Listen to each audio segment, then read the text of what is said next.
কিছু ইমানদার মুসলমান কালেমার পতাকা উড়িয়েছে ঢাকায়। কালেমা তৈয়বা খচিত কালেমার পতাকা এটা কোনো মুসলমান নামাতে পারে না। ব্রাজিলের পতাকা থাকবে, আর্জেন্টিনার পতাকা থাকবে, এতে দোষ নাই, কিন্তু ইমানের মূল মন্ত্র কালেমা খচিত পতাকা উড়ালে এখানে বাধা দেওয়া হয়।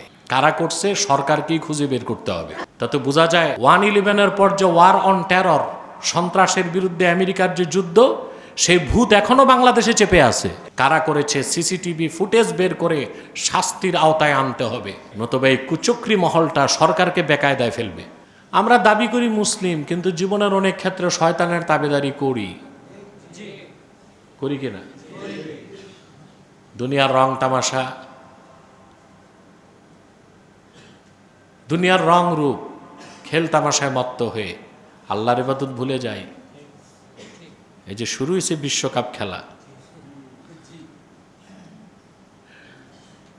পৃথিবীতে প্রায় 200-এর কাছাকাছি দেশ আছে না? বাংলাদেশ ছাড়া আর পৃথিবীর কোন দেশটা এরকম দেখাতে পারবেন যে দেশে বিশ্বকাপ খেলা নিয়ে এতটা পাগলামি হয়, উন্মাদনা হয়? আছে? ভাত খেতে ভাত পায় না, গরু বিক্রি করে ব্রাজিলের পতাকা বানায়। 18 সালের বিশ্বকাপ খেলায়, 22 সালে কাতারে যেটা হয়েছিল না, তখন তো বাংলাদেশে ব্রাজিল ভক্ত স্বামী আর্জেন্টিনা ভক্ত স্ত্রীরা তালাক দিয়ে দিছে।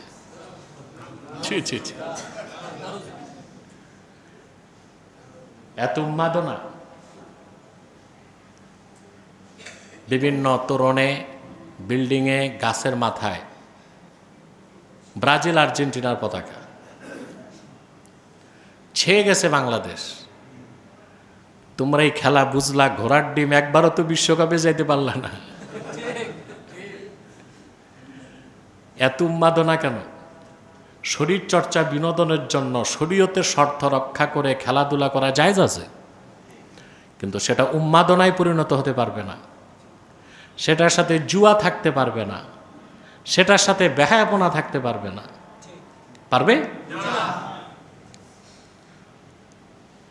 বড় দুঃখ পেলাম, কিছু ইমানদার মুসলমান কালেমার পতাকা উড়িয়েছে ঢাকায়। কে বা কারা যেন সেই পতাকাগুলো নামায় দিছে। কোন পক্ষ দায় স্বীকার করে না। ইসলামের মূল মন্ত্র কালেমা তৈয়বা খচিত কালেমার পতাকা এটা কোনো মুসলমান নামাতে পারে না। ব্রাজিলের পতাকা থাকবে, আর্জেন্টিনার পতাকা থাকবে, এতে দোষ নাই, এতে স্বাধীনতার ক্ষতি হয় না, এতে বাংলাদেশের পতাকার অবমাননা হয় না। কিন্তু ইমানের মূল মন্ত্র কালেমা খচিত পতাকা উড়ালে এখানে বাধা দেওয়া হয়। কারা করছে? সরকারকেই খুঁজে বের করতে হবে। তাতে বোঝা যায় 1/11-এর পর যে ওয়ার অন টেরর, সন্ত্রাসের বিরুদ্ধে আমেরিকার যে যুদ্ধ, সেই ভূত এখনো বাংলাদেশে চেপে আছে। ইসলামের মধ্যে সন্ত্রাস খুঁজে, আমরা তার তীব্র নিন্দা জানাই। কারা করেছে? সিসিটিভি ফুটেজ বের করে শাস্তির আওতায় আনতে হবে, নতুবা এই কুচক্রী মহলটা সরকারকে বেকায়দায় ফেলবে। অতএব খেলাধুলা নিয়ে উন্মাদনা করেন না। আপনাকে আল্লাহ এই জন্য বানায় নাই যে আপনি রাত জেগে ফুটবল খেলা দেখবেন। আপনাকে আল্লাহ তৈরি করছেন আপনি রাত জেগে তাহাজ্জুদ পড়বেন।